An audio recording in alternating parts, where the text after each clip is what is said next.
Good morning, good morning. Ngayon ay mag-harvest kami ni ate ng aking masipag na magulang ng aming mga gulay. So ngayon po ay mayroon na po kaming ha-harvestin na upo yan. Yan po, madami-dami yan. Samahan niyo po kami mag-harvest ng aming upo, ng aming munting gulayan dito sa aming paaralan. Section Castro yan. Wow, ang laki ha. Hindi pa rin yan masyadong gulang. Wala po. Baka may nauna nag-harvest, ma'am. Ayan. Yay. Okay. Next natin. Alam, may mga nabulok na lang nga, ma'am. O, na ano. Ayan. Next natin. Wow. Ito kailanganin pa yung patulan, ha. Kaway-kaway ka naman, te. Ayan. Ayan. Kailangan natin mag-create ng memories. Kasi, wow. Ha? Opo. Pwede na yan, te. Lahatin mo na nang pwede na. Ayan. Next.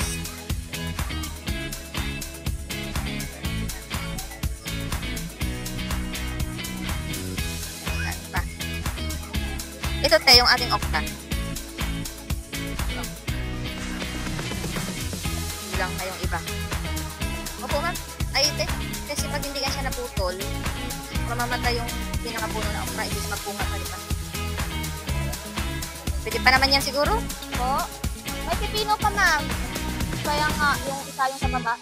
Hindi kasi napansin na ano, na may bunga na sa baba. Kasi nakatago. Namimita si ate ng... Alam, may talong pa tayo, te. Ayan na, ang dami na natin ng harvest. Yan, diba? Basta masipag ka lang magtanim.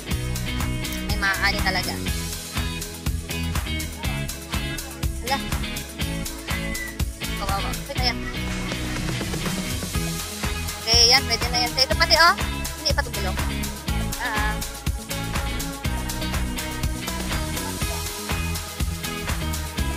Sure po. Bahala ka na dyan sa aming, ano.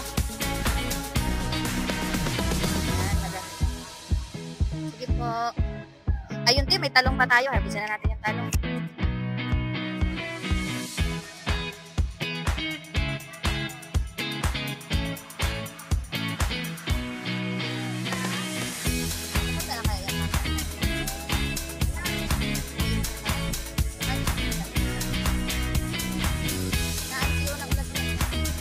Laki oh. Hala, ay malaki. Ang laki ng patula. Kaya lang, paano natin makuha? Pwede pa ba yan?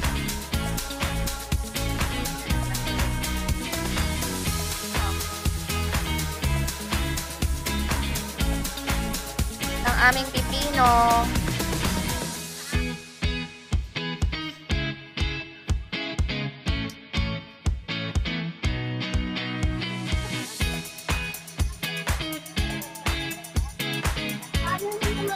Kaya nga, sige ma'am.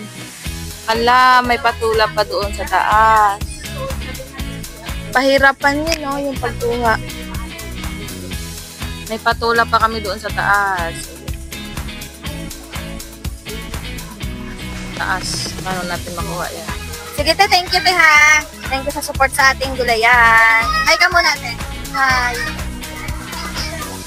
Gulayan sa paaralan. Yan ang aking isa sa masipag na magulang na laging nandito talaga at nakasupport sa aming gulayan. So, thank you po, te, sa time, te, ha. Alam kong busy ka pero nandito ka para asikasuhin yung ating gulayan. So, maraming salamat po. Ito po yung harvest namin ngayong umaga. Yan po. Yan. May okra, may talong.